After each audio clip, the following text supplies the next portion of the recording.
우리 다 같이 하나님 말씀 함께 봅니다. 하나님 말씀은 사도행전 13장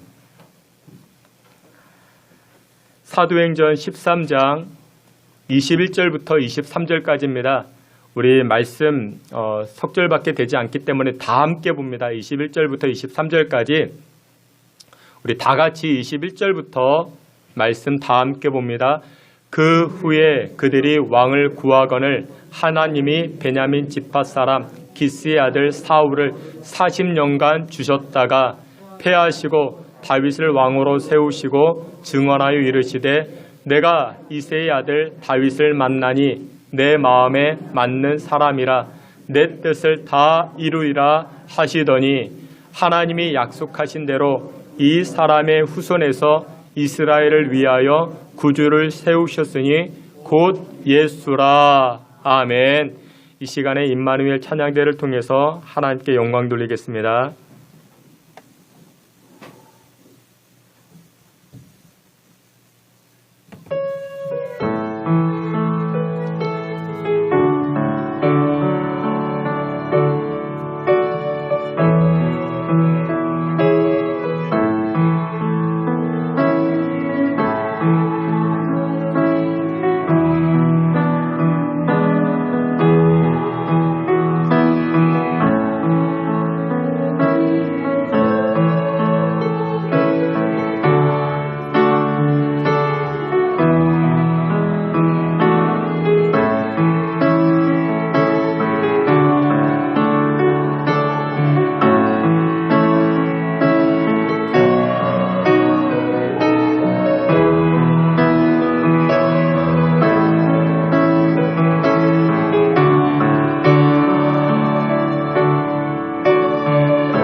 아멘. 함께 기도합니다. 전능하시고 거룩하신 여호와 하나님을 찬양합니다. 주의 인자와 자비를 구하옵나니 이 시간 예배함 가운데 주 여호와께서 함께하여 주시옵시고 하나님의 음성 생명의 말씀이 오니 우리 심령에 박힌 못과 같이 잘 박혀서 생명의 인생, 회복의 인생을 살아갈 수 있게 주님 도와 주시옵소서. 예수 그리스도 이름으로 기도하옵나이다. 아멘.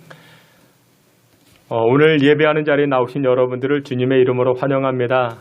어제 이제 추석 명절이었는데 명절 연휴 가운데 고향을 찾아가신 분들도 많이 계시고 또한 부모님을 찾아가신 분들도 많이 계시는 줄 압니다. 어떤 형편에 있든지 어떤 위치에 있든지 하나님께 감사하고 하나님을 송축하는 저와 여러분 다 되시기를 주님의 이름으로 축복합니다. 우리 오늘은 사도행전 13장 말씀을 통해서 마음에 맞는 사람이라는 제목을 가지고 주의 은혜 나누고자 합니다. 여러분들 명절 잘 보내셨습니까? 일기가 참 좋아서 휘영청 떠오른 그 달을 보면서 세상 사람들은 소원을 빌기도 합니다. 그러니까 자신의 꿈 이야기를 하는 사람들도 많이 있습니다. 근데 여러분들 꿈은 두 가지입니다. 첫 번째는 밤에 잠을 자다가 꾸는 꿈이 있지요. 뭐 이런 꿈 저런 꿈 개꿈도 있죠. 두 번째는 이런 꿈이 있습니다. 낮에 생활하면서 마음속에 품게 되는 꿈이 있습니다. 마음에 품는 꿈을 우리는 보통 소원이라 그렇게 이야기를 합니다. 근데 여러분들 소원이 생기면 마음에 품는 이 꿈을 가지게 되면은 인생의 목표가 생깁니다. 동기부여가 되어서 인생을 열심히 잘 살아가게 됩니다. 그리고는 인생이 풍성해집니다. 미국의 유명 정치 여성으로 헬렌 켈러를 여러분들 알고 계실 것인데 이 헬렌 켈러는 삼중고의 문제를 가지고 있었지요. 앞을 보지 못했습니다. 말을 하지 못했습니다. 듣지 못했습니다. 그런데 이 여성이 이 헬렌 켈러가 이런 말을 합니다. 시각장애인보다 앞을 보지 못하는 사람보다 더 불행한 사람이 있습니다. 누구냐? 바로 시력은 가지고 있지만 꿈이 없는 사람, 비전이 없는 사람이 가장 불행하다 그렇게 말합니다. 그런데 헬렌 켈러는 삼중고의 문제를 가지고 있었지만 이 여성에게는 비전이, 꿈이, 소원이 있었습니다. 그 꿈 때문에, 그 소원 때문에, 그 마음의 비전 때문에 이 여성은 장애인 최초로 대학 졸업자가 되게 됩니다. 여러분들 꿈을 가지고 있습니다. 그런데 그 꿈이 나 혼자만 가지고 있다고, 그 소원이 내가 품고 있다고 다 이루어집니까? 아니지요. 헬렌 켈러는 누구의 도움을 받습니까? 설리반 선생님, 그 훌륭한 설리반 선생님의 도움을 받아서 자신의 꿈, 자신의 소원, 자신의 비전을 성취하게 됩니다. 우리들도 마찬가지입니다. 우리에게 소원이 있다고, 우리의 꿈이 있다고, 달을 본다고, 빌고 있다고 그게 다 이루어집니까? 아닙니다. 함께 해야 됩니다. 누구와 함께 해야 됩니까? 소망의 항구로 인도하시는 하나님, 무에서 유를 창조하시는 하나님, 쉴 만한 물가로 인도하시고 푸른 초장으로 인도하시는 전지전능하신 하나님과 함께 할 때 우리 인생의 소원, 인생의 꿈을 이루어가게 되는 줄 믿으시길 축원합니다. 여러분 성경을 보게 되면 창세기부터 요한계시록까지 보게 되면 수많은 사람들이 등장합니다. 2,000명가량 그 많은 인물이 등장합니다. 그런데 그 가운데 가장 많이 언급된 사람이 누군지 아십니까? 바로 다윗입니다. 이 다윗은 성경을 보게 되면 한 100여 번이나 등장을 하게 됩니다. 굉장히 많이 언급되고 있죠. 오늘 우리가 함께 보았던 이 본문 22절에서도 다윗을 향하여 이렇게 말씀합니다. 다윗을 왕으로 세우시고 증언하여 이르시되 내가 이새의 아들 다윗을 만나니 내 마음에 맞는 사람이라 내 뜻을 다 이루리라 하시더니 이렇게 말씀합니다. 다윗을 언급합니다. 그런데 하나님께서 이 다윗을 언급하시면서 뭐라고 말씀하십니까? 이렇게 말씀합니다. 다윗은 내 마음에 맞는 사람이야. 여러분들 마음에 맞는 사람이 있습니까? 여러분들 같이 살고 있는 분, 남편이 마음에 맞습니까? 아내가 마음에 맞습니까? 여러분들 아들, 여러분들의 딸 마음에 그렇지는 않은 것 같습니다. 내 마음에 맞으면 참 기분이 좋습니다. 여러분들의 친구가 생일을 맞이했습니다. 생일 선물을 사주려고 백화점에 갔습니다. 가격도 딱 내 마음에 맞고 또한 상품도 딱 내 마음에 맞습니다. 그런 상품을 찾으면 마음이 좋습니다. 기분이 좋습니다. 여러분들 배가 고파서 음식점을 찾아갔습니다. 식당에 찾아갔습니다. 가격도 내 마음에 맞고 음식의 맛도 내 입맛에 딱 맞습니다. 그러면 얼마나 기분이 좋은지 모릅니다. 그런데 여러분들 오랜만에 모처럼 만에 미장원 가서 머리를 했습니다. 몇 시간 동안 공을 들여서 머리를 했는데 마음에 안 들어요. 화장을 했습니다. 화장이 마음에 안 듭니다. 그럼 어떻게 해요? 하루 종일 기분이 나쁩니다. 기분이 안 좋아요. 불쾌합니다. 오늘 성경에 보니까 하나님께서는 성경에 등장하는 수많은 사람들이 있지만 그 가운데 이 다윗을 콕 집어서 다윗에게만 이렇게 말씀합니다. 다윗, 너는 내 마음에 쏙 들어. 내 마음에 꼭 맞아. 하나님은 이렇게 말씀하십니다. 노골적으로 말씀하십니다. 내 마음에 꼭 들어, 내 마음에 흡족해, 이런 말씀을 하고 계십니다. 여러분들 때로는 노골적으로 이렇게 표현하셔도 좋습니다. 노골적으로 욕을 하면 안 되지만 칭찬은요, 노골적으로 하셔도 괜찮습니다. 그게 여러분들 얼마나 격려가 되고 얼마나 힘이 되고 또 얼마나 기분이 좋은지 모릅니다. 어제 제가 외출을 했다가 교회 앞에 화분이 많이 있는데 이제 가을이 되고 하니까 이제 꽃이 많이 졌잖아요. 그래서 이제 그 가을 국화를 사다 심어야겠다. 그러면서 외출하다가 들어오면서 그 이제 화원이 있어가지고 들렸습니다.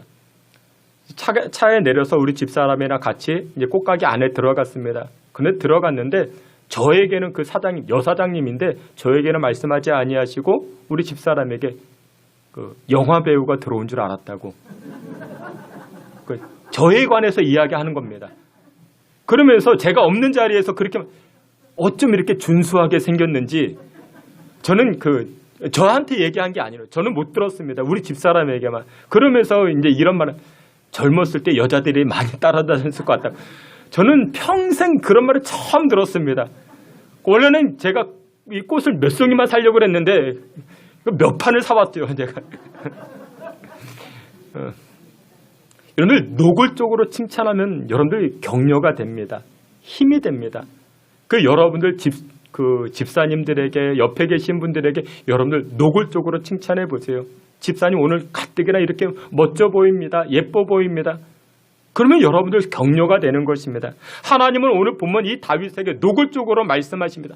너는 내 마음에 정말 흡족한 사람이야. 내 마음에 내 인생의 비타민이야. 너는 나를 피곤해서 건져주는 그와 같은 인생이야. 그렇게 말씀하고 계십니다. 그런데 여러분들 하나님께서 다윗에게 이렇게 말씀하셨을 때 다윗의 위치가 무엇이었을까요? 다윗은요, 목동이었습니다. 양을 치는 자였습니다. 소년이었습니다. 무엇 하나 큰 업적을 이루지 않았을 때입니다. 그럼에도 불구하고 하나님은 이 다윗을 향하여 이렇게 말씀합니다. 너는 내 마음에 흡족한 사람이야. 근데 여러분들 이 다윗이요, 소년, 목동, 이 양치기 목동이 하나님 마음에 흡족한 인생이 되니까 그 이후부터 다윗의 인생이 달라집니다. 양치는 목동이요, 이제는 어떻게 됩니까? 양을 다스리기보다 나라를 다스립니다. 나라를 통치하기 시작합니다. 수많은 적들과 싸워서 이겨서 승전보를 울리기 시작합니다. 그뿐만 아닙니다. 이 다윗의 후손에 누가 탄생합니까? 예수님이 탄생합니다. 예수님이 탄생합니다. 이 시간 성삼위 하나님의 이름으로 선포합니다. 여러분들의 자녀들, 여러분들의 손주들 가운데 국회의원도 배출되고, 아멘 하시면 여러분들 겁니다. 여러분들의 자녀손들 가운데 대기업 회장님도 배출이 되어지고, 대학 교수님도 배출되어지고, 의사, 변호사도 배출되어지는 줄 주의 이름으로 축복합니다. 여러분, 우리 자손들이 이렇게 출세하면요, 할아버지, 할머니가 얼마나 기분이 좋겠습니까? 출세한 자녀손들이 이번 명절에 찾아왔습니다. 할머니, 제가 이번에 승진했습니다. 이번에 제가 잘 되었습니다. 무슨 상을 받았습니다. 여러분, 그런 말을 들으면 할아버지, 할머니가 얼마나 기분이 좋겠습니까? 근데 오늘 본문을 보게 되면은 다윗의 후손 가운데 누가 탄생했다? 예수님이 탄생했다. 여러분, 다윗의 입장에서 얼마나 기가 막히겠습니까? 자랑 중에 이것보다 큰 자랑이 어디 있겠습니까? 이와 같은 기가 막힌 축복이, 그러면 왜 다윗의 인생 가운데, 다윗의 가정 가운데 이런 축복이 일어나게 되었을까요? 오늘 성경은 두 가지로 말씀합니다. 다윗이 하나님 마음에 합했는데 무엇 때문에? 이 다윗은요, 작은 일에도 성실한 사람이었다 말씀합니다. 사무엘상 17장에 말씀하는데 34절, 35절 우리 앞에 있는 말씀 다 같이 봅니다. 사무엘상 17장입니다. 다 함께 봅니다. 다윗이 사울에게 말하되 주의 종이 아버지의 양을 지킬 때에 사자나 곰이 와서 양떼에서 새끼를 물어가면 내가 따라가서 그것을 치고 그 입에서 새끼를 건져내었고 그것이 일어나 나를 해하고자 하면 내가 그 수염을 잡고 그것을 쳐 죽였나이다. 아멘. 그런데 이 말씀이 언제 말씀이냐? 이 다윗이 블레셋 골리앗 장군을 만났을 때 사울에게, 사울 왕에게 했던 말입니다. 근데 다윗이 자신의 인생에 관해서 했던 말입니다. 한마디로 요약해보면 나는 충성스러운 인생을 살아봤습니다. 나는 성실한 인생을 살아봤습니다. 그 이야기입니다. 여러분, 충성이라는 단어가 히브리어로 이렇게 말합니다. 아만이라고 말합니다. 뜻이 무엇이냐? 떠받치다. 근데 또 다른 의미가 있습니다. 지속하다. 그런 의미가 담겨져 있습니다. 여러분, 충성은요, 기분 좋을 때 하고 기분 나쁘면 안 하고 마음이 평안하면 하고 마음이 뒤죽박죽이면 안 하고, 그게 충성이 아닙니다. 충성은 무엇이냐? 지속적으로 하는 것입니다. 내 감정은 하루에도 12번 이렇게 오르락 내리락 하지만 내 감정과 상관없이 말씀이라면, 하나님의 뜻이라면 지속적으로 하는 것입니다. 그것이 바로 충성이라는 것이죠.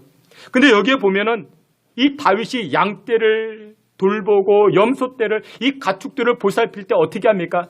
자신의 감정에 따라 하지 아니하고 지속적으로 감당했다라는 것입니다.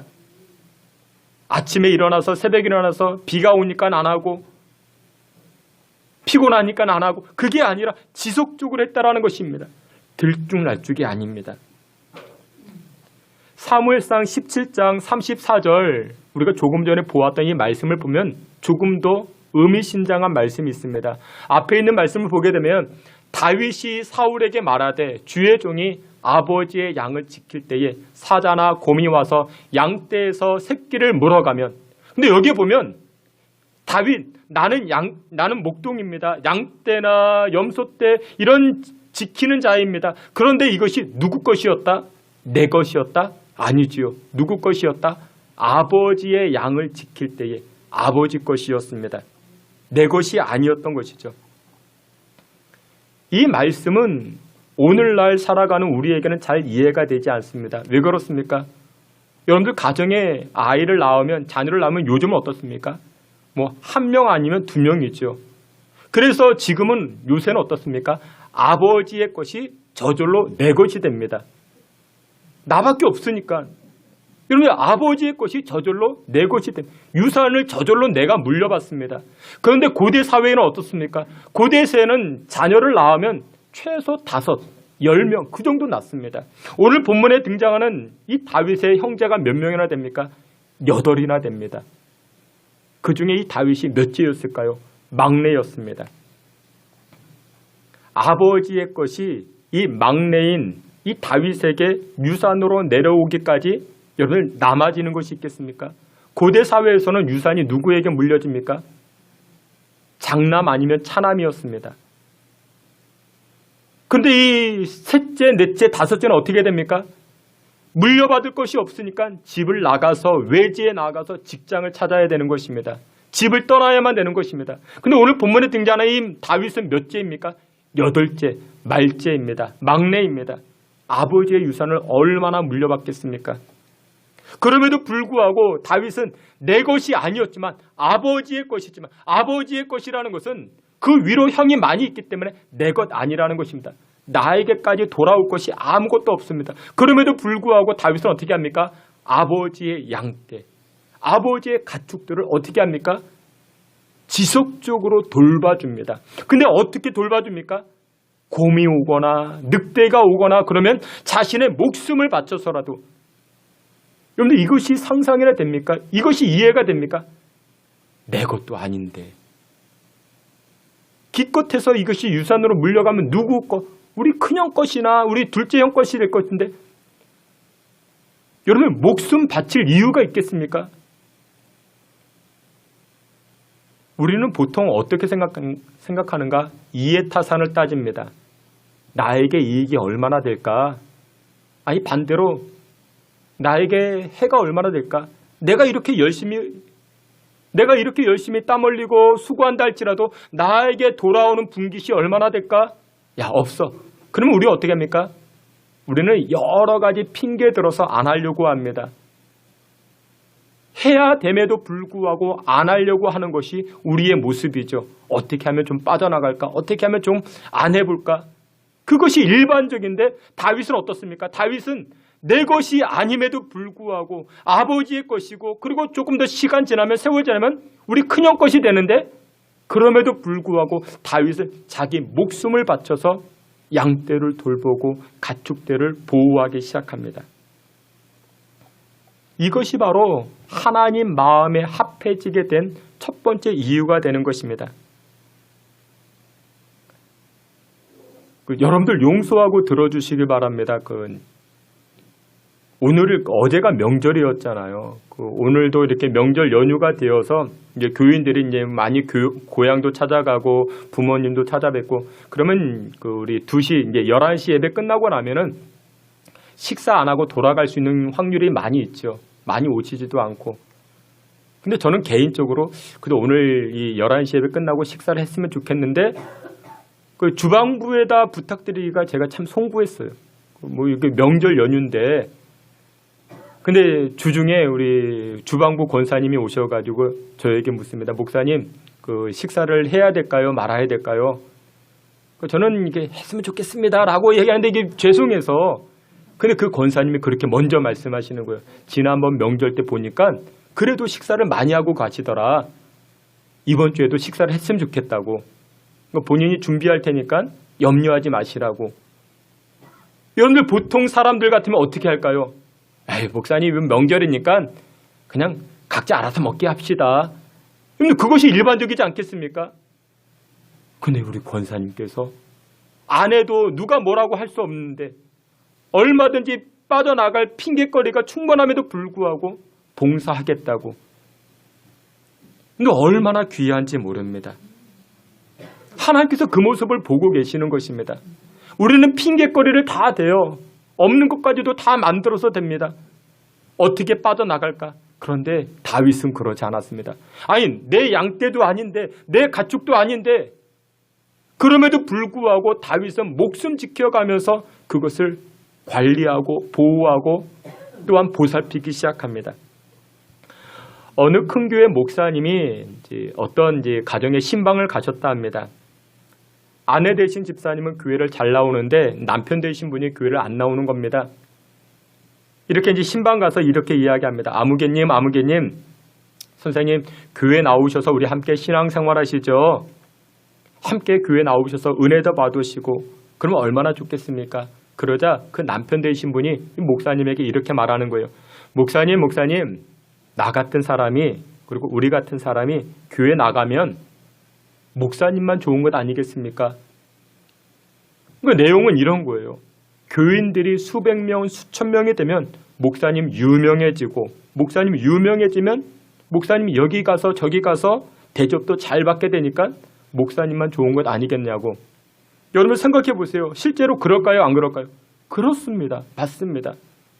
목사님들끼리 모인 장소에 가면 목사님 그 교회에 출석하는 성도가 수천 명이면 그 목사님이 대접을 잘 받습니다. 실제로 그렇습니다. 그런데 그 남편 되신 분이 그렇게 생각하고 그렇게 말하는 것은 나쁜 것입니다. 악한 생각입니다. 여러분들 왜 그런지 아십니까? 오늘 본문의 이 다윗은 아버지의 양떼를 잘 돌봐주면 아버지만 좋지. 아버지 양떼를 잘 돌봐주면 큰형만 좋지. 아니 내가 좋은가? 다윗이 그렇게 생각했을까요? 아니요. 다윗은 그렇게 생각하지 않았습니다. 그것이 현실이었지만 다윗은 그렇게 생각하지 않았습니다. 실제로 다윗이 잘 돌봐주니까 아버지의 재산이 불어났습니다. 하지만 이와 같은 다윗의 행동을 누가 보고 계십니까? 하나님이 보고 계십니다. 여호와 하나님께서 지켜보고 계십니다. 다윗, 너는 너의 것도 아닌데 이렇게 성실하게 충성되게 감당하고 있구나. 하나님은 그거 보십니다. 그리고서는 복을 주십니다. 가끔 가다가 우리 교회는 그렇지 않은데 부목사님들, 부교육자들 가운데 그런 분들이 계십니다. 아니 목회는 목사님 목회지, 담임 목사님 목회지.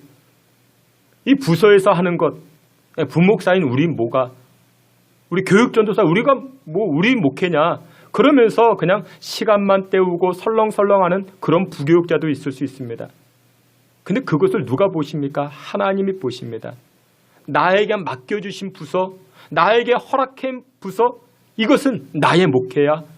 하나님이 나에게 맡겨주신 것이야 라고 생각하고 성실히 충성되게 감당하면 하나님께서 그 인생을 축복해 주시는 것입니다. 아버지의 재산이 불어났습니다. 다윗의 수고와 헌신으로 아버지의 재산이 불어났죠. 그 다음에 하나님께서 이새에게, 이 다윗의 아버지 이새에게 너는 내 마음에 합한 자다 이렇게 말씀하셨나요? 아니요. 누구의 재산이 불어났는데 아버지의 재산이 불어났지만 하나님은 누구에게? 다윗에게 너는 내 마음에 합한 자야 이렇게 말씀하십니다. 다윗이 칭찬을 받습니다. 주께서 사랑하시는 귀한 성도 여러분들, 그러면서 하나님께서 다윗에게 어떤 마음을 품게 됩니다. 그렇구나. 다윗, 너는 너의 것이 아니어도 나의 백성, 나의 나라를 너에게 맡겨도 너는 마치 네 것인 양 그렇게 사랑해주고 보호해주고 먹여주고, 그래 나의 것을 너에게 맡겨야겠다. 나의 나라를 너에게 맡겨야겠다. 나의 백성을 너에게 맡겨야겠다. 하나님께서 쏟아 부어주시기 시작합니다. 사랑하시는 귀한 성도 여러분들, 우리는 얼마나 이해타산을 따지는지 모릅니다. 이게 내 거야? 이거 내 거 아니야? 내 거면 내가 열심히 할게. 우리는 얼마나 그렇게 따지는지 모릅니다. 세상은 얼마나 그것을 따지는지 모릅니다. 내 것 아니면 어떻게든지 빠져나가려고, 내 것 아니면 어떻게든지 핑계대서 도망가려고 합니다. 그런데 다윗은 그러지 않았습니다. 하나님은 이것을 깊이 보셨고 이런 다윗을 사랑해 주셨습니다.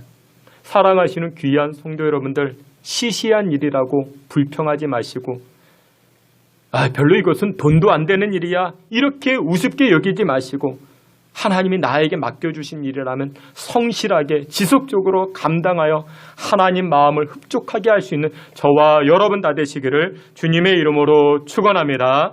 마지막 두 번째로 이 다윗이 하나님 마음에 합한 이유가 무엇이냐? 두 번째로 이 다윗은요, 하나님을 향하여 사랑을 피우는 사람입니다. 사무엘상 17장 45절에 이렇게 말씀합니다. 우리 앞에 있는 말씀 다 같이 봅니다.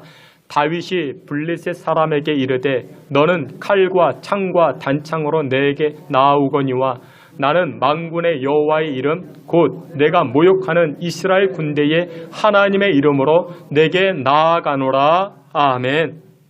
여러분들, 세상에 감출 수 없는 것 세 가지가 있다 말하죠. 재채기 감출 수 없습니다. 코끝이 간지러운데 어떻게 재채기를 참습니까? 두 번째, 가난을 감출 수 없다 말합니다. 은연중에 가난이 다 드러납니다. 그리고 세 번째, 사랑을 감출 수가 없습니다. 제가 지난번 청년부 사역을 할 때 느낌이 달라요. 이 친구 저 친구 느낌이 달라요. 교제한다, 사귄다 말하지 않았는데 벌써 서로를 바라보는 눈빛이 달라요. 여러분, 사랑은 감출 수가 없는 것입니다. 사랑은 다 드러납니다. 여러분들 아십니까? 여러분들이 여러분들의 자녀를 바라보는 그 눈빛이 정말 다릅니다. 눈에서 꿀이 뚝뚝 떨어져요. 얼마나 예쁜지, 얼마나 소중한지.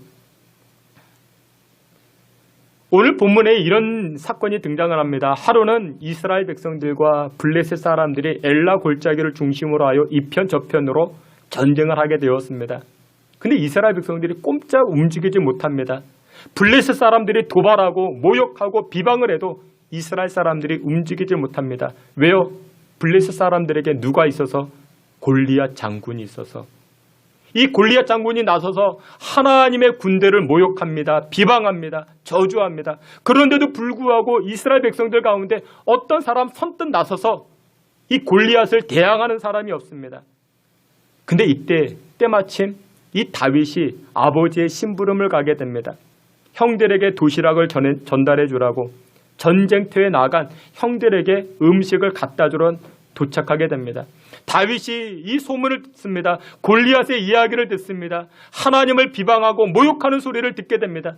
이때 다윗이 어떻게 했을까요? 참지 않습니다. 가만히 있지 않습니다. 여러분들, 다윗이 왜 가만히 있지 않았을까요? 다윗이 왜 움직였을까요? 자기 자존심이 뭉개져서, 누가 자기 흉을 봐서, 누가 자기 욕을 했기 때문에. 아니요. 다윗은 자기 이름보다 더 깊이 생각했던 것이 하나님의 이름입니다. 골리앗이 하나님을 비방하고 하나님을 모욕하는 소리를 듣고 다윗은 참을 수가 없었습니다. 하나님의 이름을 더럽히는 이 골리앗을 보고 다윗은 가만히 있지 않았습니다. 여러분들은 어떠십니까? 하나님의 이름이 모욕을 받는 것 들으면서 아무렇지도 않습니까? 하나님의 명예가 땅에 떨어지는 것을 보면서도 마음에 아무런 감정이 없으십니까? 하나님의 교회가 조롱을 당하고 있는데 여러분들 아무런 요동함이 없으십니까? 다윗은 전혀 참지 않았습니다. 사도 바울도 이와 같은 고백을 하게 됩니다. 로마서 1장 16절에 보니 내가 복음을 부끄러워하지 아니하노니 이 복음은 모든 믿는 자에게 구원을 주시는 하나님의 능력이 됨이라 라고 선포합니다. 사도 바울은 무엇을 부끄러워하지 않았습니까? 복음을 부끄러워하지 않았다. 사도 바울은 십자가를 부끄러워하지 않았다. 사도 바울은 내가 교회 다닌다라는 것을 부끄러워하지 않았습니다. 우리들은 어떻습니까? 여러분들 교회 다니는 것이 부끄럽습니까? 내가 하나님을 믿는 자녀라는 것이 직장 안에 알려지는 것이 조심스럽습니까? 내 인생의 주인이 하나님이라는 사실, 그거 감추고자 하십니까? 다윗은 감추지 않았습니다. 다윗은 부끄러워하지 않았습니다. 오히려 그것을 자랑했습니다. 나는 하나님의 백성입니다. 나는 하나님을 사랑합니다. 이것이 바로 다윗의 마음이 하나님에게 하나가 되었던, 하나님 마음에 합한 자가 되었던 두 번째 비밀이 되는 것입니다. 사랑하시는 귀한 성도 여러분들, 복음에는 능력이 있는 줄 믿으시길 바랍니다. 구원의 능력이 있고 치료케 하는 능력이 있고 변화케 하는 능력이 있는 줄 믿으시길 축원합니다. 그런데 그와 같은 능력이 언제 나타나게 됩니까? 우리가 부끄러워할 때요? 아닙니다. 오히려 우리가 자랑할 때, 나는 하나님의 백성입니다. 주변 사람들이, 우리 직장 동료들이 봐서 비아냥거릴까 봐 밥 먹을 때도 식기도 한둥 마는둥, 주일에 교회 간다, 우리 가족들에게 떳떳하게 이야기하지 못하는 나의 모습들, 여러분들 그것이 복음을 부끄러워하는 것 아니겠습니까? 주께서 사랑하시는 귀한 성도들, 주의 능력은 누구에게 나타납니까? 부끄러워하는 자들이 아닌 자랑스럽게 여기는 자들입니다. 여러분들 자폐아라는 문제 알고 계시죠? 질병입니다. 근데 이게 만만치가 않습니다. 얼마 전에 드라마도 있었죠. 자폐아에 관한 드라마인데 우영우라고, 저도 우리 집사람 덕분에 간간히 전체를 다 안 봤지만 그래도 간간히 보게 되었습니다. 2019년 통계를 보니까 40명 중 1명꼴로 자폐 진단을 받게 됩니다. 그러니까 이게 남의 이야기가 아닙니다. 굉장히 많습니다. 10년 전보다 120% 늘어난 수치라 말합니다. 근데 이 자폐증, 이것이 소위 선진국병이라 그렇게 말합니다. 선진국에 더 두드러지게 많이 나타나고 있다 말합니다. 어떤 자폐아 엄마가 있었습니다. 자폐아 아이를 두고 있는 것이죠. 자신과 자신의 아이 처지를 보면서 비관합니다. 우리 아이는 세상에 갇힌 새처럼 살아갑니다. 자기만의 세계에 빠져 살아갑니다. 세상과의 소통을 거부하며 살아갑니다. 다른 아이들과 어울리지 못하고 겉도는 삶을 삽니다. 마땅한 약도 없습니다. 특별한 치료 방법도 없습니다. 평생 이렇게 살아야 할 것 같습니다. 그래도 엄마 입장에서 이 아이를 데리고 이렇게 놀이터로 데리고 갔습니다. 친구들과 어울리지 못하죠. 혼자 모래장난 치다가 모래를 자기 얼굴에 비빕니다.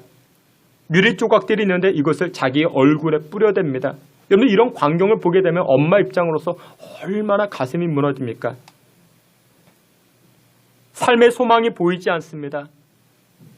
자신이 살고 있는 집이 아파트였는데 11층이었다 합니다. 절망이 될 때마다 11층 아래를 쳐다봅니다. 이 자폐증을 앓고 있는 어린아이를 바라보면서 함께 뛰어내릴까, 그런 생각도 여러 번 가지게 됩니다. 어느 날 아파트 베란다에서 밑을 내려다 보니까 어떤 교회였는지 천막을 치고 전도를 나온 것입니다. 전도의 주제가 무엇이냐? 하나님은 사랑하십니다. 우리도 하나님 사랑합니다. 그런 주제입니다. 궁금해서 내려가 봤습니다. 자폐의 아이도 사랑하십니까? 예, 사랑하시죠. 하나님은 사랑하십니다. 자폐의 아이를 통해서 하나님은 소망을 주십니다. 비전을 주십니다. 전도를 받아서 교회를 출석하게 되었습니다. 목사님 마침 설교 제목이 바라봄의 법칙입니다. 여러분들 바라보시고, 믿음은 바라는 것들의 실상이요 보이지 않는 것들의 증거이니 여러분들 바라보시고 믿음 가지고 기도하십시오. 하나님께서 열매 거두게 하십니다. 그것이 설교의 주제 내용이었습니다. 그래서 이 자폐 아이의 엄마가 집에 돌아와서 그림을 그립니다. 아이와 함께 그립니다. 어떤 그림이었는가? 가족들이 한 자리에 모여 식사 은혜를 나누는 그런 그림을 그리게 됩니다. 아이가 아프다 보니까, 아이가 문제가 있다 보니까 함께 가족들이 둘러앉지 못하였는데 이것을 바라봄의 법칙으로 그림을 그렸습니다. 두 번째, 이 아이가 정상적인 학교 교육을 받지 못합니다. 기도하면서 그림을 그려갑니다. 우리 아이가 학교 생활, 이 학교 교육을 받으면서 비전과 꿈을 가지게 해달라. 기도하며 그림을 그렸습니다. 세 번째로는 이 아이가 자라나서 하나님 자랑하는 아이가 되게 해달라. 그림을 그리고 이렇게 기도하였습니다. 이 세 가지의 그림을 냉장고에 붙여놓고 주방을 왔다 갔다 하면서 보면서 기도하는 것입니다. 하나님, 우리 아이의 인생, 우리 가정의 인생 이와 같이 되게 해달라. 이 그림 보면서 기도하는 것입니다. 이 아이가 이제는 짐이 되지 않게 하시고 축복이 되는 우리 가정에 그와 같은 가정 되게 해달라. 이 아이의 과거 바라보고 불평원망하지 않고 이제는 미래 바라보고 감사할 수 있게 해달라. 그렇게 기도합니다. 그런 아이가 무럭무럭 잘 자라나서 어떻게 되었는가? 2005년 체코에서 열린 세계 장애인 선수권 수영대회에서 금메달을 땁니다. TV에도 여러 번 방영이 되었습니다. 김진호라는 그런 청년으로 성장하게 되었습니다. 이제는 어떻게 합니까? 많은 사람들 앞에서 하나님을 믿는 것을 부끄러워하지 아니하고 하나님을 자랑하게 되었습니다. 자신의 상처를 감추지 않습니다. 이것은 오히려 하나님께서 주신 은혜라고 이야기를 합니다. 하나님만을 자랑하고 있습니다. 여러분들은 무엇 자랑하십니까? 여러분들은 어떤 것 자랑하십니까? 제가 지난번 섬기던 교회에 권사님 한 분이 계셨는데 아들이 해외 출장을 다녀오게 되었습니다. 그리고서는 어머니에게 커다란 진주 목걸이, 진주 귀고리를 사다 주었습니다. 진주 알갱이가 엄지손톱만큼 그렇게 큽니다. 근데 그때 때마침 설 명절이었습니다. 한복을 곱게 차려입고 자랑하고 싶어서 진주 목걸이, 진주 귀고리를 하고 왔습니다. 여러분들 해보세요. 그게 어울리나? 안 어울립니다. 한복에 이게 진주 목걸이, 그게 하나도 안 어울려요. 근데 그렇게 하고 오셨습니다. 왜요? 뭐 하고 싶어서? 자랑하고 싶어서. 다윗은 하나님 자랑하고 싶었습니다. 하나님만 그 이름을 자랑하고 싶었습니다. 그러니 어찌 하나님 편에서, 하나님 입장에서 이런 다윗이 안 이쁠 수 있겠습니까? 제가 평일에는 거의 오전에 새벽 예배 끝나고 나면은 새벽 예배 끝나자마자 다음날 새벽 예배 설교 준비를 합니다. 그리고선 평일 오전에는 주일 설교 준비를 합니다. 예배 준비를 합니다. 그리고는 오후에는 신방을 다닙니다.